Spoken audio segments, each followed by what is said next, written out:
Pacific time. So I'm going to start.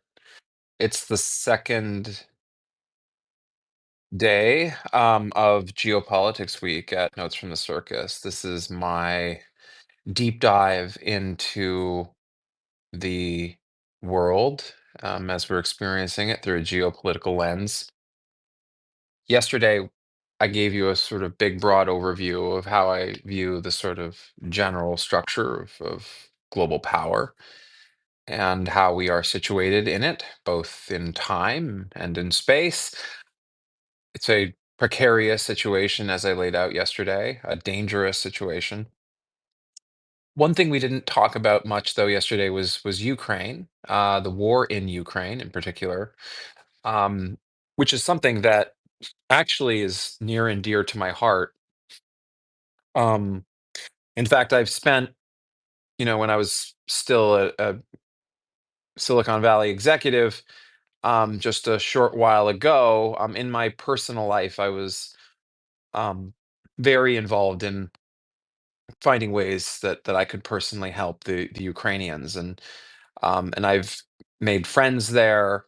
I've had the opportunity to meet members of the Ukrainian government, even, and um, I feel very much attached to the Ukraine's cause. I will just declare my bias up front. Slava Ukraine. I wish for victory for the Ukrainians and their cause, for their just cause, the defense of their land. So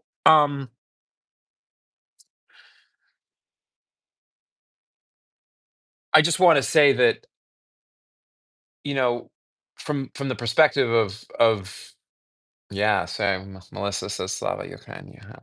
Yes. Um, I was sort of thinking about like I in my essays, right? I often I have a I explain to you guys my sort of epistemic grounding that I do when I say 2 + 2 = 4, the Orwell reference, and then there's 24 hours in a day, which is sort of my attempt to sort of create this grounding epistemic lens, if you will, about how to sort of think um, our view onto the world, and in particular here, the economy of our attention spent in time. Um, so here, I think what as we talk about Ukraine, I want to sort of make my case through that frame, right? Like we need to what are we to pay attention to? What is the simple fact that we should ground ourselves to as we sort of think about Ukraine and our disposition as individuals and as Americans and um, global citizens, however you want to think about yourself, whatever virtuous label you want to give to yourself. What is the simple truth? So I would say, in insofar as 2 + 2 = 4, there are 24 hours in a day. I would say Russia's invasion of Ukraine is an unjust war of aggression that demands our moral clarity in an age where such clarity is increasingly rare. That's my grounding claim for what I'm going to talk to you about for the next hour. Um, and I think obviously, um, I mean this isn't. I mean the truth is that our futures are connected to Ukraine's futures, and theirs ours. The Western world is a culturally integrated civilization across multiple states. This is proven even by what the reactionaries are doing, right? The reactionaries are trying to engage in ideological coalition across state lines. I mean, the Trump administration and Vance and Musk and Thiel are all closely allied with Viktor Orban and the Fidesz party in Hungary. Um, So to the extent that like us, like someone like me, like a liberal who believes in liberal democracy and the Western civilizational project, I have no problem concerning myself across borders. Um, this is a game that the reactionaries and honestly parts of the far left, the campus left, like to play. This idea that we have no business in other nations' affairs. Sure, we do. I have all the business in the world. I've been involving myself in the business of Russia. I've been helping Alexei Navalny's organization, right? Like personally, I've been to their offices in Vilnius. I am involving myself in that on behalf of Russians who seek to live under freedom. Like I I don't apologize for that. Um, and neither should you, right? I mean, it's a virtuous cause to want all humans to live under freedom and democracy.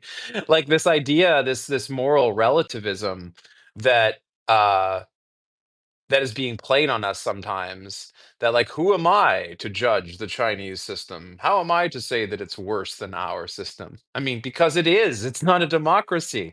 The Chinese, like, did you see what happened to the Chinese people during COVID? They like welded people in their apartments. Like this is not like this. Like I mean like this idea that we have to play moral relativism with these systems is nonsense.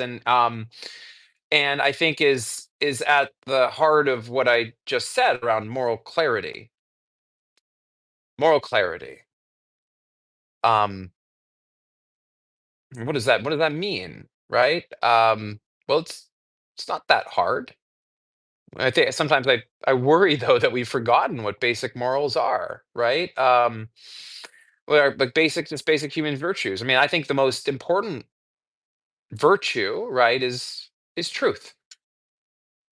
I think this is like the kind of the core enlightenment virtue, right? That I think is actually at the center of liberalism, even um, the pursuit of truth, capital T truth, not the. So I when and this is something that is probably worth a bit of a detour, right, philosophically, because I think when you say that the highest sort of purpose, right, in the liberal project, the liberal enlightenment project, is the pursuit of truth, capital T truth.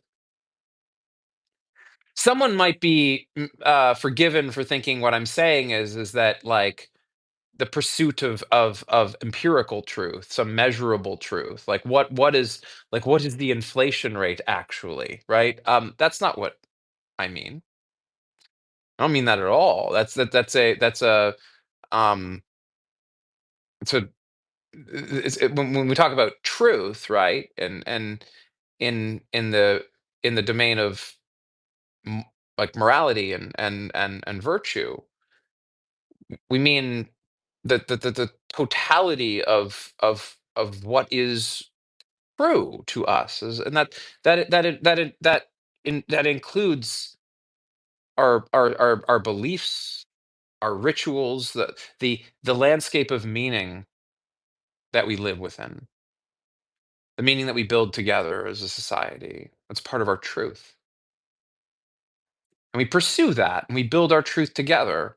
And liberal values is grounded in this idea that the pursuit of truth is best pursued when individuals are free to explore, right, the like, normative and rational horizons, right, within a within a rule of law, within a and within institutional structures that allow for the peaceful resolution of disputes, right? We have courts instead of like shootouts at 12 noon at the OK Corral, right? Like I mean, this like we we build these institutions so we can kind of come together with peaceful and civil procedures to resolve disputes. This is, ladders up to this idea, right, that it goes back to Hobbes. Hobbes is Leviathan, right, um and sort of the alternative, right, which is the state of nature, the war of all against all, right?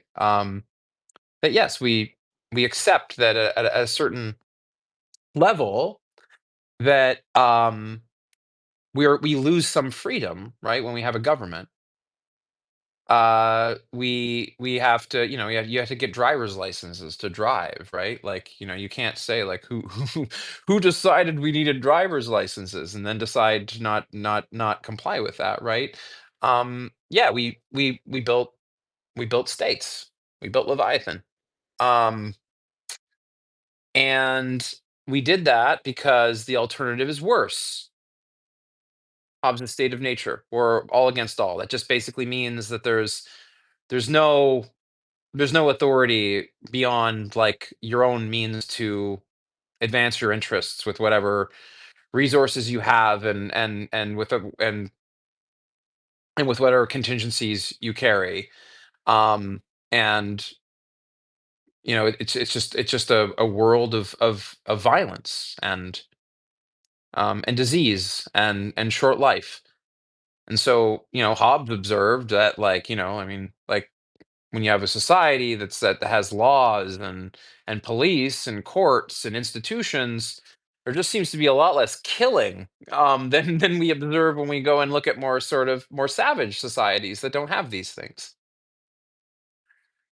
Um, and so, the liberals accept this sort of general notion, right, of the state's monopoly on violence, which is this really offensive stance to some libertarians. Are like, wait, why should the state be the only entity that's allowed to conduct violence? And and it may be interesting, and you may be sort of looking at me right now, like, especially if in the middle of an actual coup in progress, and there is a coup in progress in this country. And so, this might be the place where the libertarian goes, you see, like, if I mean, this is why you don't want to have the state having monopoly on violence.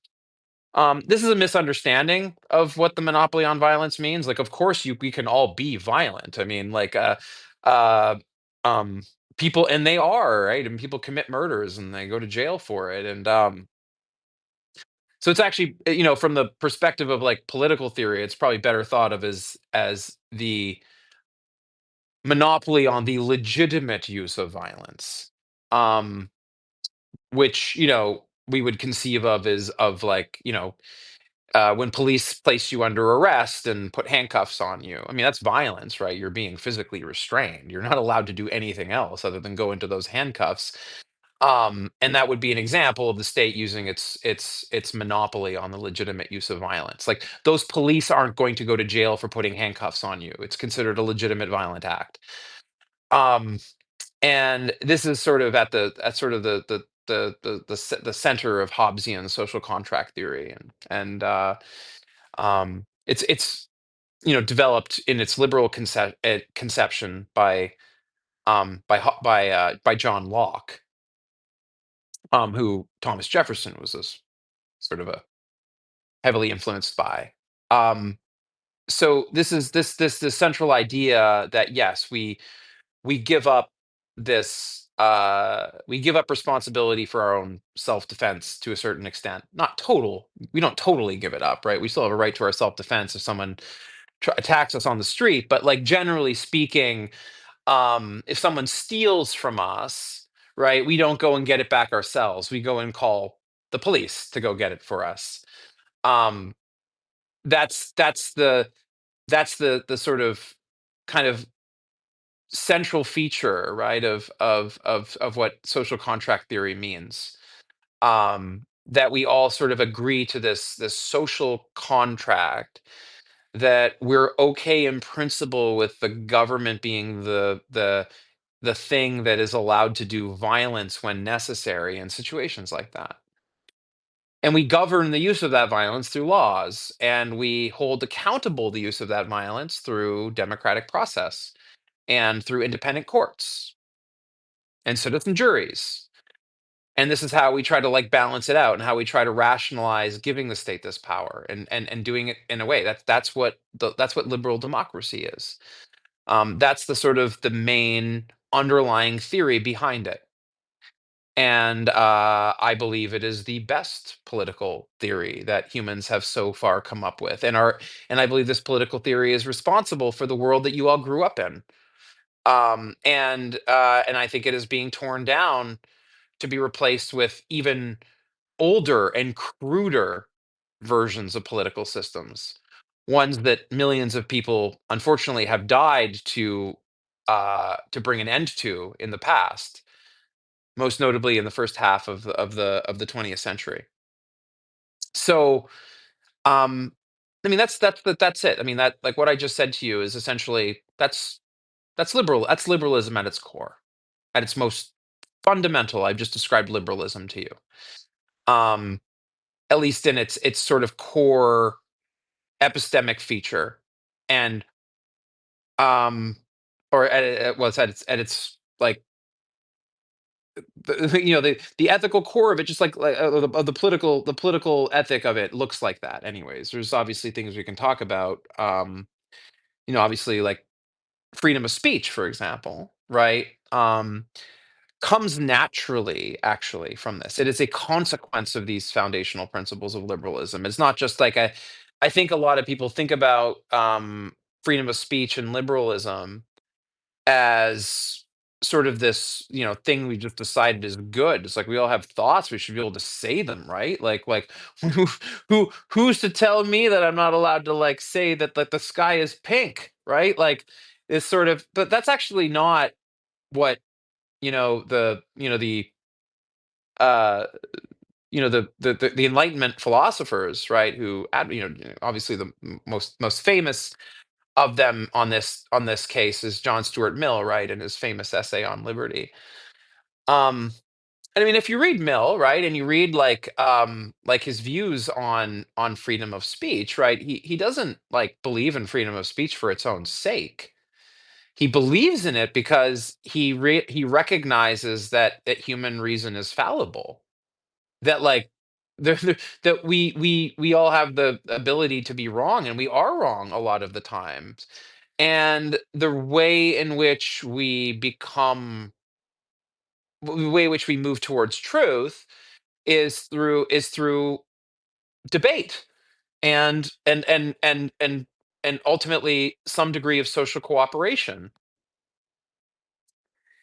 And so the early liberals, the Enlightenment liberals that were responsible for all these early thoughts, recognized this and said, "Well, I mean, it's really dangerous if we just like let the king decide what's true. Like, what if he's wrong about everything, right? I mean, like,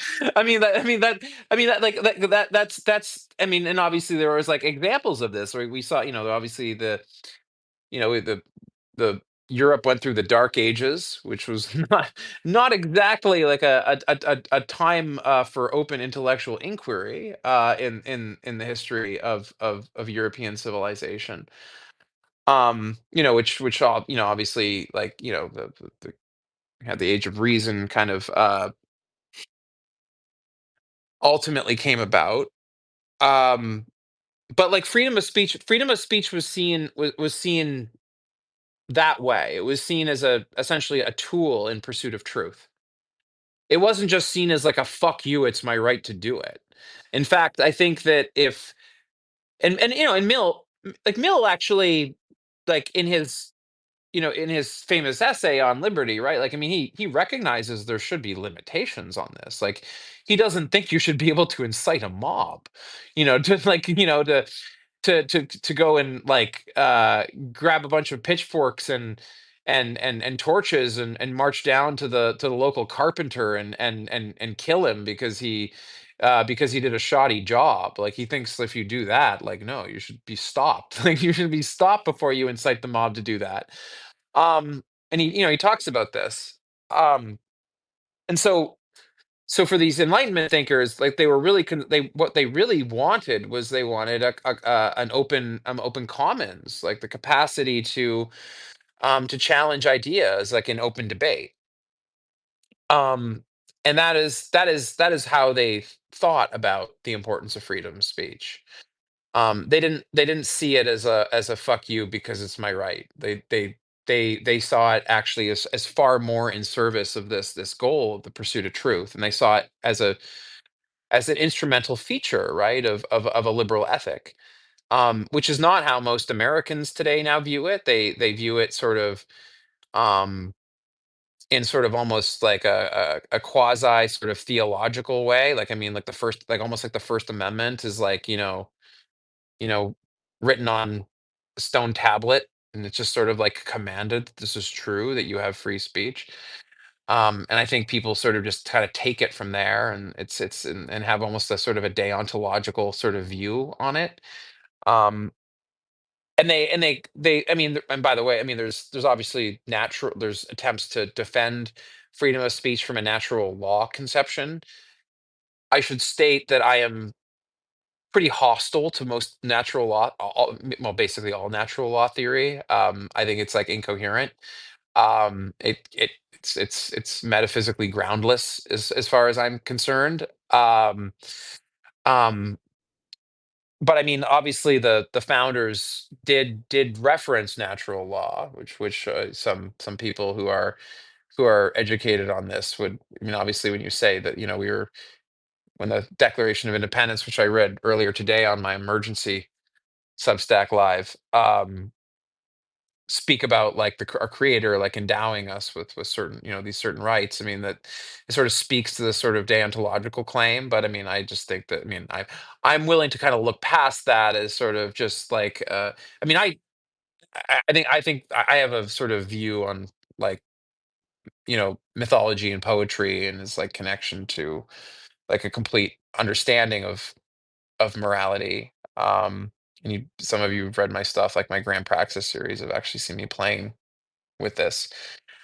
But I think, like, just generally speaking, like in like from a meta ethical perspective, like I think natural law theory is just fucking completely incoherent. Makes no sense.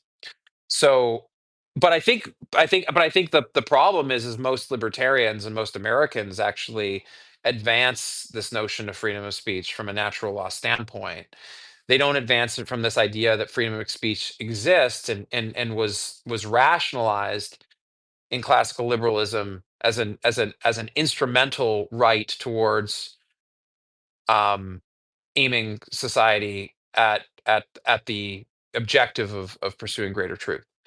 Um, so this is just like this is like really hardcore classical liberal philosophy that I'm explaining to you right now on a podcast. Well, not so, I don't know if to call this a podcast, but like a Substack live about Ukraine. But and the reason I say all this, right, is that I want to remind ourselves, right, about like what our societal values are, and and I went there because the Ukraine war really is about truth fundamentally. Um, it is a war that is being conducted in this. I will use the term that I've used several times now, in both writing and on these video chats that I'm doing with you, is this epistemic crisis, this sort of veil of confusion that has descended on our society, where you have competing narrative frameworks for understanding the world that overwhelm us, and you have uh, people who exist essentially in completely different uh, like realities from you and me. Maybe some of you actually exist in a complete. I mean, maybe some of you don't agree with me on anything I'm saying and are just hate watching me right now. I don't know, but we're all like aware of this reality. And the Ukraine war is a war which is being fought not just with bullets, but with lies, right? By the Russians. Um, and I'm just sort of deciding like where I should like go with this, because there's like really two main things I want to talk about here, right? About the lies around the Ukraine war. One of the features of the lies is the peddlers of them among us. The David Saxes of the world, the John Mearsheimers of the world. We will talk about them over the next like 40 minutes or so. I have a lot to say about these men.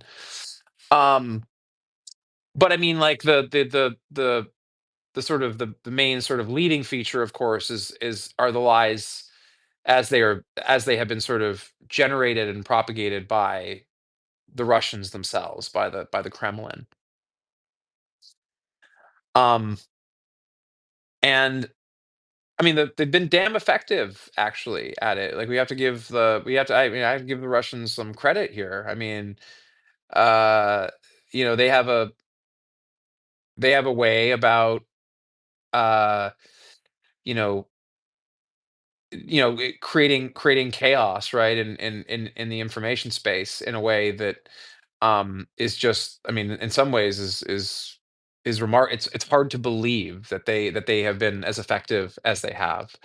Um and by the way, I'm gonna go deeper in this. I've actually invited my friend and philosopher who is actually I think probably maybe the world leading expert on this, on like Russian propaganda and how it functions. Um, and he will be too modest and say he's not the world leading expert on it, but I kind of think he is. Is Vlad Vexler? You should check out his channel. He's graciously agreed to join me for a Substack live in the coming weeks. So I'll let you know when that's happening, and we'll talk more about this, and we'll get like really detailed into how Russian propaganda actually works. Um, and I've learned a lot from him. Um, and I'll try to like summarize like what I know, and much of which I've learned from Vlad, and so I'm just repeating sort of some of the things that I've learned from his work on this. But I mean, like the Russians like are ultimately not concerned with convincing you of anything. Actually, what they're interested in doing is making you give up on truth. That's all they want to do. This is how Russian propaganda works. It's how it works inside of Russia, and it's how it works in the West. They what they want is for you to throw up your hands and say, I don't know what's true. I don't know if Hunter Biden's laptop contains the stuff that they say it does or it doesn't.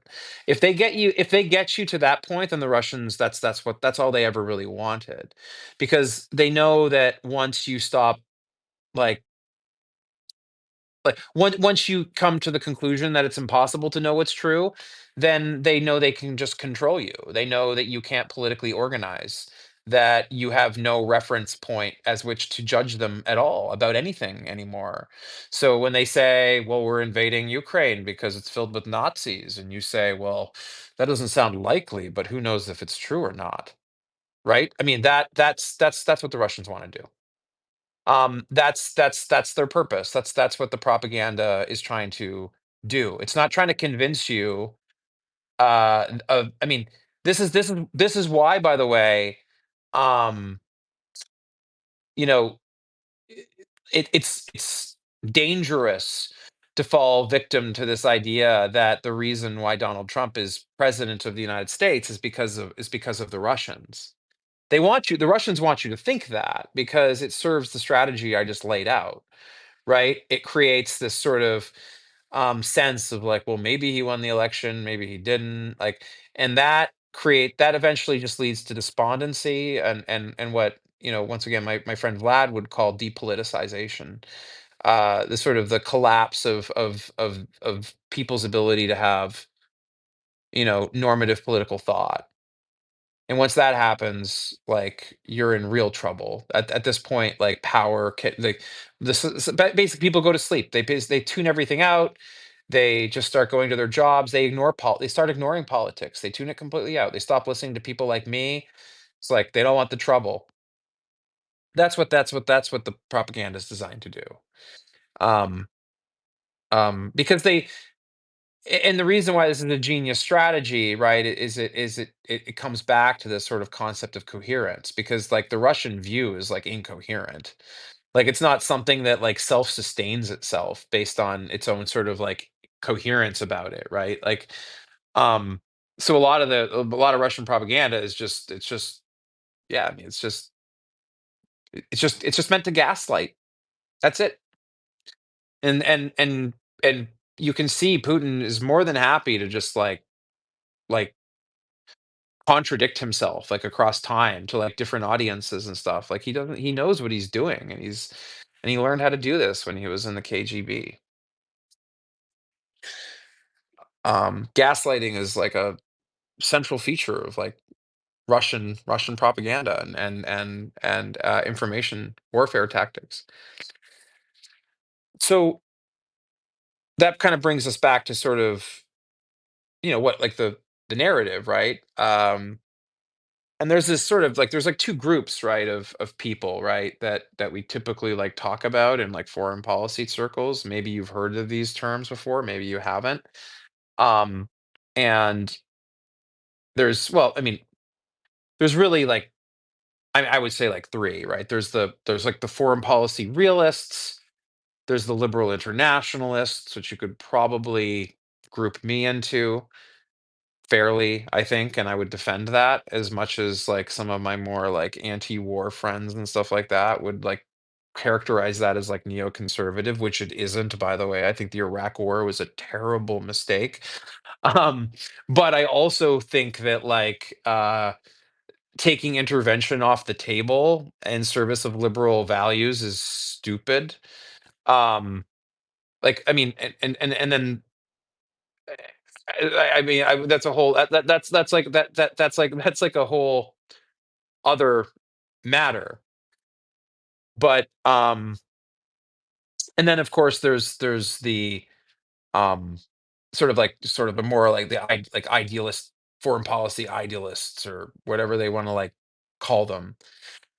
Um and so in this sort of realist view, right, you have these figures like probably like I think the two loudest mouths in foreign policy realism today as described is John Mearsheimer and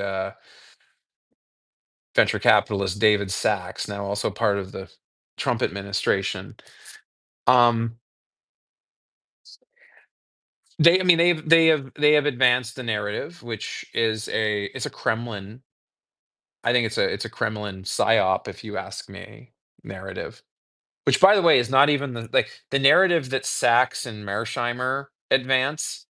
Um, Strangely enough, and this kind of is like we can talk about this. We can talk about the fact that the Russian polity can kind of see the Putin narrative, and they can see the Mearsheimer Sachs narrative, and see that they don't actually quite line up. But I mean, like, if you're a Russian, um, and you're consuming Russian news, like you're watching, you're reading like I can't remember what the name of it's a Russian news, the most famous Russian news called it's like Time. It's called Time in Russian. It's like they're they're like they're sort of like evening news, which is like, completely controlled by the Kremlin. Uh and was during the Communist Party era, the Russia during the USSR. If you're watching that, um what you've heard is that essentially the West assisted Ukraine in some sort of dastardly plot with the CIA, to overthrow the democratically elected Yanukovych, uh, who was chased out of power in the Euromaidan protest, the which the Ukrainians um, view as like the revolution of dignity. We can talk about this man. Um, and what the Russian people have been told essentially is that we installed a Nazi leader, in in the case of the current regime, and that essentially these revanchist Nazis that have lineage back to um, the Second World War, and Nazi Germany, and that Zelensky is one of these Nazis, despite the fact that he's Jewish. It's just no, it's strangely this is strangely a fact that the Russian the Kremlin has just, put out there for the Russian people, without any clarification on this point. And that what and that, Ukraine has sort of traditionally been sort of like part of the Russian sort of family, right? During the, time of Tsarist Russia, right? Like, I mean, uh, Crimea was sort of like taken under control by like Catherine the Great, and Russians are like really proud of this and like in their history. And this is sort of there's this weird sort of like cultural sort of affinity that the Russians have for Crimea and Sebastopol. Uh, and they basically view Ukraine, or I don't know, I mean, I'm not saying the Russians do this, but the Kremlin sort of like paints them essentially as like basically confused Russians. That Ukrainians are like really Russians. They're kind of like, um, they're an independent country, but like really like they wanted to be part of Russia. And really the only reason they're not part of Russia is because the fucking dastardly West has been confusing them into thinking that like maybe, like that they should not like that they should um you know move more towards like the decadent and terrible West, and that they've all been sort of like confused into this position. And this is like generally like what like Putin like seems to believe. This is like the most sort of consistent with what he has said. Um, he wrote this like famous like op-ed like several years ago, right? Like on the sort of like I can't remember what it's called, like on the historical something between Ukraine and Russia. And it was like this whole bullshit around how like basically like Russia and Ukraine are the same country. Um, but what's interesting is that in the internal Russian propaganda, this whole idea of NATO expansion never shows up, right? Putin doesn't talk about this to the Russian people. Um, he doesn't bring this up at all. He doesn't say fuck all about NATO expansion. He talks about the fact that like he's trying to liberate the Ukrainian people from a Nazi regime that the West installed. That's what he's telling them. Um, and what John Mearsheimer and David Sachs are telling us is, well, despite the fact they say that, the real reason that they invaded is because the West just won't take NATO membership off the table for Ukraine. Um, I mean, like, this is just bullshit. It's bullshit. Um, any Ukrainian will tell you this is bullshit. Um, I mean, certainly the Ukrainians wanted to join NATO. Like, why wouldn't they want to join NATO? Like, once you just heard about like how Putin and the Russians like view them, like, I mean, when they realize that like you actually belong to us, you just don't know it yet. Like, I mean, like that's like, I mean that like when and the Ukrainians like well understand that's how like the Russians view it, right? So you can understand why they'd be like, yeah, we want to join fucking NATO. Like, do you see these people? They don't acknowledge that we're a legitimate independent state. So I mean, like, it makes a lot of sense that Ukraine's been trying to get into NATO all of these years, and the fact that these like foreign policy realists like David Sachs, who's an actual fascist, if you ask me, would argue with a straight face that this was somehow like an orchestrated like American plot to move American tanks like closer towards Moscow, as opposed to like the real dynamic. Which, by the way, we weren't not letting them in. We weren't letting them in because we were afraid of pissing the Russians off. That's why we didn't let them in all these years, right? Like they wanted to join, and we didn't let them in. So in a sense, like, I mean, this and the Russians knew this. Um, so like this is just like perfect example of how this epistemic crisis that we now live in has, I mean, it is polluted our brains. Like, I mean, it's insane how many people, I mean, by the way, even people who support Ukraine believe that, right? Like even people who like will say like, yeah, I mean, Russia invaded ultimately.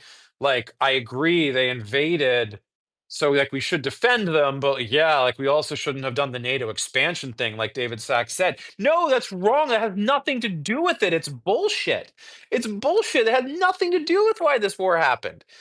Well, I mean, it's probably like too strong a word to say has nothing to do with it. I mean, obviously, like the Russians don't like NATO, but so that was probably too strong a point. I should probably correct myself. But it was nowhere close to the primary cause, right? It certainly doesn't help that, like, it certainly doesn't help the stability of the situation when you have, a revanchist like Russian, you know, modern day czar like having delusions of grandeur of like rebuilding the Russian Empire, and and his like crown jewel is considering joining like a foreign military alliance. Like, I mean, I get it. I understand how that could be like a bit aggravating from that position, but I mean, you have to look at it morally and like be like, well, what should we care about here? I mean, I think we should care about what the Ukrainians want. Like, don't you? Like, isn't that important? Like, I think like, the fact that they don't really want to be part of this project, which I mean, have you guys heard of the Holodomor? Do you know what happened there? Right? Like, I mean, like under the Soviet Union, I mean, these are the people that like that decided long ago that they wanted nothing to do with Moscow anymore.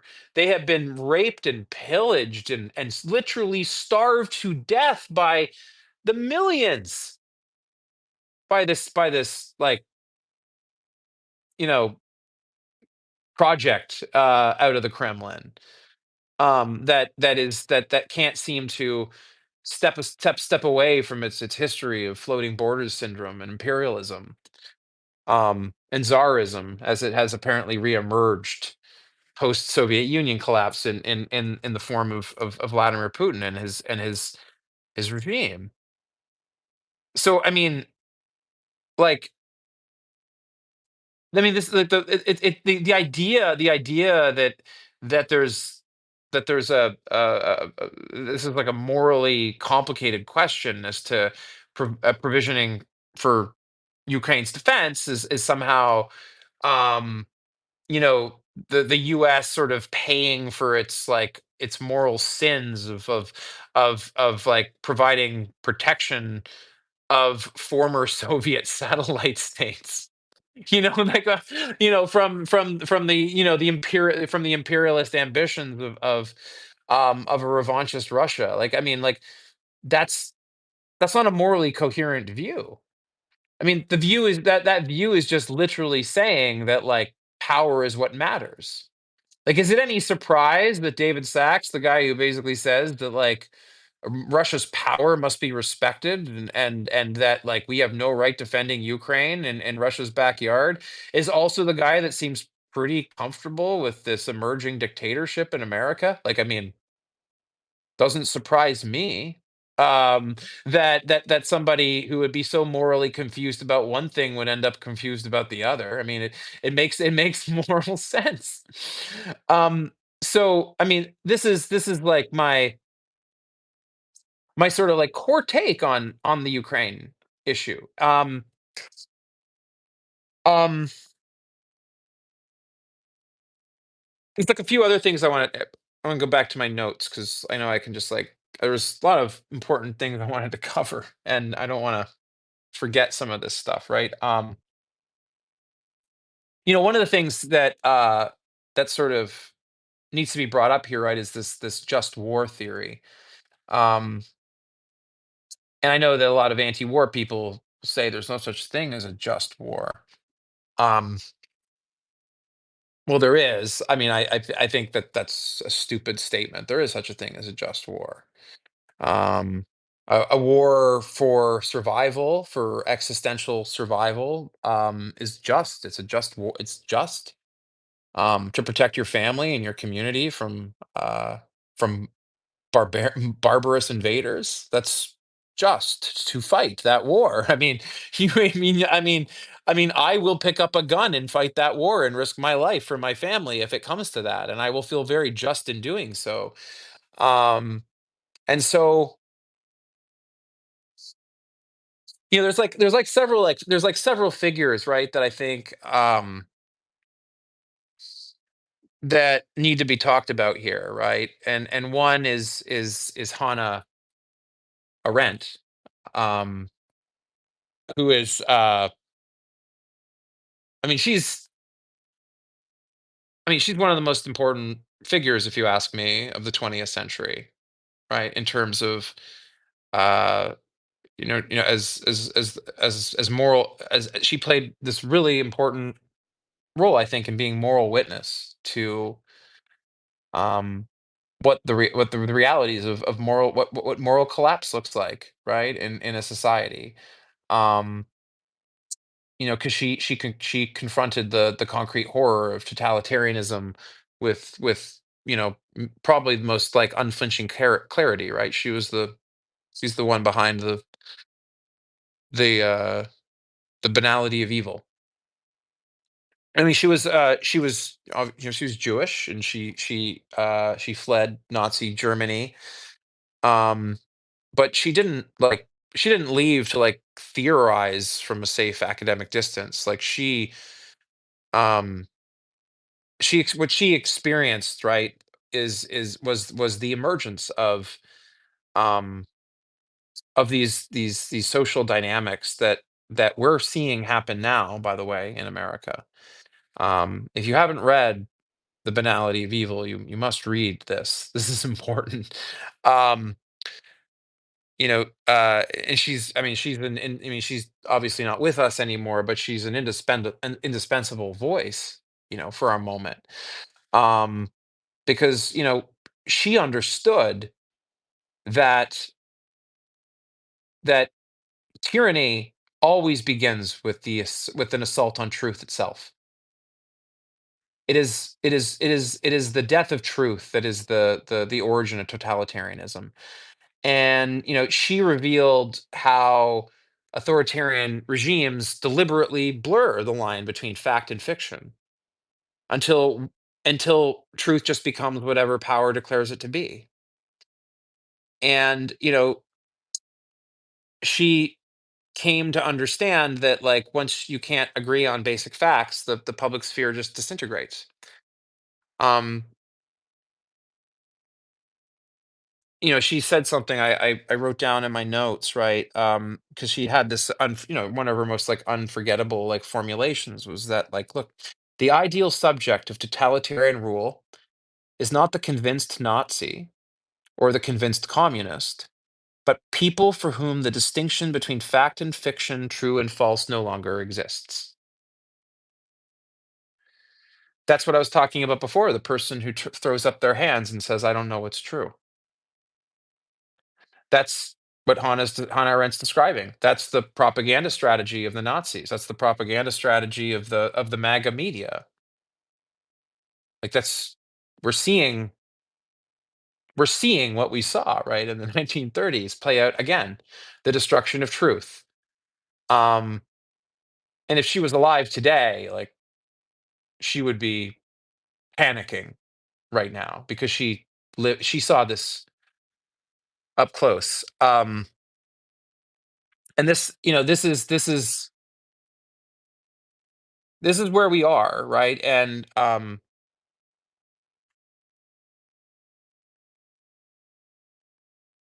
look, I mean, in just war theory, coming just back to this, right? Like, from a perspective of truth, like, what is true about this war, right? Um, Ukraine's defense under every criteria of the just war theory. There's several components to it, right? That the war should be fought for a just cause, a right intention, a legitimate authority must be conducting the war. The war must be conducted as a last resort, and it must be conducted proportionally, right, to the risk. I mean, we can go through this list of what constitutes a just war, and I think what you find is that Ukraine ticks every box. Is it a just cause? Yes, the defense of their nation against the extermination of their political independence, the destruction of the Ukrainian language and its culture, and all the things that the Russians want to do. Um, it is a just cause. Um, Are the Ukrainians fighting the war with the right intention? Their goal is to protect their land, not to invade Russia and conquer it back. So yes. Is it being conducted by a legitimate authority? Yes, it is being conducted by a government which has widespread support of the Ukrainian people. The like 90 more than 90% of the Ukrainian people recognize that the government in Kiev is their legitimate government conducting this war. Whatever criticisms they have of the government, whatever concerns they have about corruption, it is a legitimate authority fighting the war. Is Ukraine fighting this war as a last resort? I think yes. I think diplomatic options have been. I mean, when the tanks rolled across their borders, and they had to start fighting back, I think that was conducted. Is it being conducted proportionally, like to the harm? Yeah, I think. I mean, is I think Ukraine is has Ukraine targeted civilians in Russia intentionally with their drone attacks? No, they've targeted military bases, oil infrastructure, things that degrade the Russian war machine, but don't like maliciously try to hurt innocent Russian people. So, is this a just war under any historical standard? Yes, yes.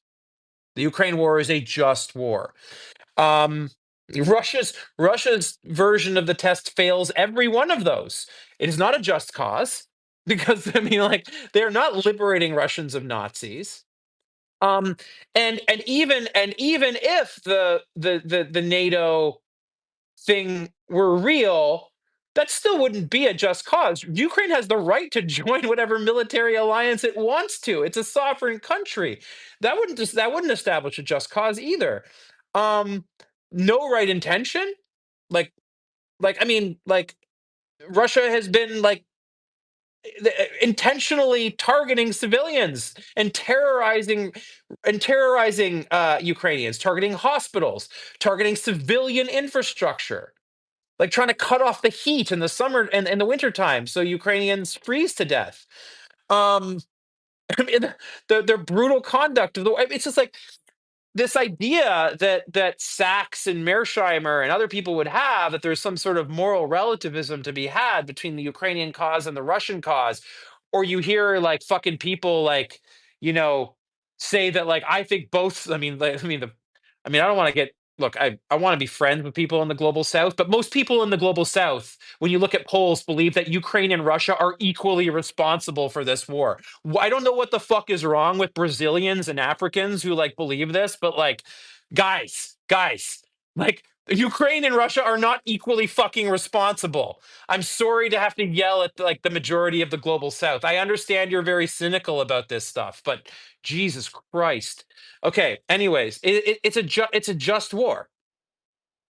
It just is. By every conceivable means. Um um and look, I mean eh, it's pretty clear that like these that Sachs is like not on the level. I mean, like he's clearly this a fascist. Couldn't give a fuck about any of this actually, other than just the raw power that he wants. Um, but I mean, like, look, I mean, this moral confusion that we all have, right, is consequential. I mean, it undermines our Western resolve, and it is, I mean, it's destabilized us. We're tearing ourselves to pieces, exactly as they always wanted. Um, so yeah, I mean, this war is consequential. It's gonna the outcome of this war is going to have massive effects on the shape of the international order for decades to come. Um, I think if the aggression is rewarded, like we are entering a dangerous new era of many regional wars around the world, and that's the makings of a nuclear holocaust. Um, I mean, the stakes extend to I would say like to meaning itself, right? Like we can't seem to distinguish truth from lies as a society. Like this is why we need to do this really hard work again, like remind ourselves, wake up every morning and remind ourselves that 2 plus 2 equals 4. There are 24 hours in a day. remind ourselves that like our choices matter. Our choices matter. Like when you like see somebody being like accosted on the street and you just like look down at your phone and don't get involved, that's a moral choice you made. That choice matters. It matters. Um, I mean, you could have done something. You could have intervened, made somebody's made somebody feel safer, knowing that other people are looking out for other people in their community. And that kind of thing is like infectious, and we need to do more of it again. Um, so I'd say, like, look, I mean, to capstone this sort of, I mean, I opened, I guess, with my refrain, and I'll kind of, I've been, I've been closing with a refrain now too, right? Which is sort of a thing I've been saying, and I want to talk more about what this means, like later, what I mean by the center, right? Um, being held. I don't mean the political center being held. I mean the coherent center being held, right? The um, capital T truth being held is what I mean. And the center must be held, like not because it's easy, but because it's ours to hold. This is what I'm trying to do. I'm trying to hold it right now. We're trying to hold the center. And I think what that means for us now, right? It means refusing this false binary between idealism and realism, between moral clarity and strategic wisdom. These these aren't these aren't distinct categories. They exist on a complicated spectrum. Um, it also means embracing the tension between these dimensions as the source of our most coherent response to understanding like what we should do next and what is our most meaningful choice. And I know I'm gonna do my best to help. From my little tiny corner of the internet, I'm a very, very small voice in a very, very big world. But that's what I that was my thoughts tonight on Ukraine, on something that I'm deeply, deeply passionate and concerned about, especially especially in this situation. Our Ukrainian friends are struggling right now, and it's really sad that um, I can't do more for them. Um, I'm ashamed, quite frankly, that I can't do more for them. So I'll leave you guys with that. Um, I'm gonna continue geopolitics week. We'll talk more. We have much to talk about. There's China, and I think we need to talk a little bit about Africa and the Middle East this week as well. Um, can't talk about foreign policy without sort of going around the world a little bit and looking at these situations. And I think that we'll talk a little bit more closer to home about the relationship with Canada and Mexico, which doesn't should probably be in some ways the thing that we need to give our most important attention to right now, right? And then in the near um in the sort of the uh near horizons to our borders, and some of the things that are happening there. I mean, actually, I think some of the thing I think Mexico is something that I needs a little bit more attention by um, people in this conversation than it gets, because Mexico is actually undergoing quite a bit of democratic backsliding itself, and that's kind of going somewhat unnoticed in all of this.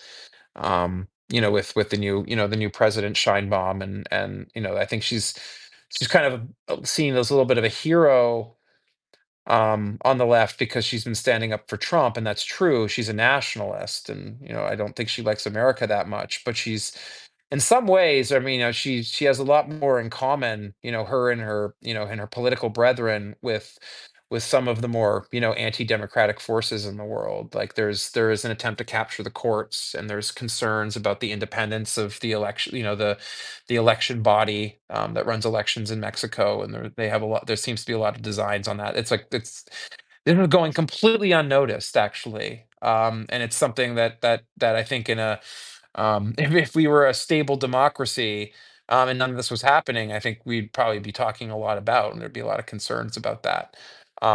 So I mean, I don't consider Mexico a stable democracy, and like that's something we need to chat about a little bit more. So, anyways, that's it for tonight. Thank you guys for staying with me. I hope you're enjoying this. And for those of you who join live, and I mean, 90% of the people who see this will watch the recording, because, obviously not everybody can show up live. But for those of you who do show up live, thank you.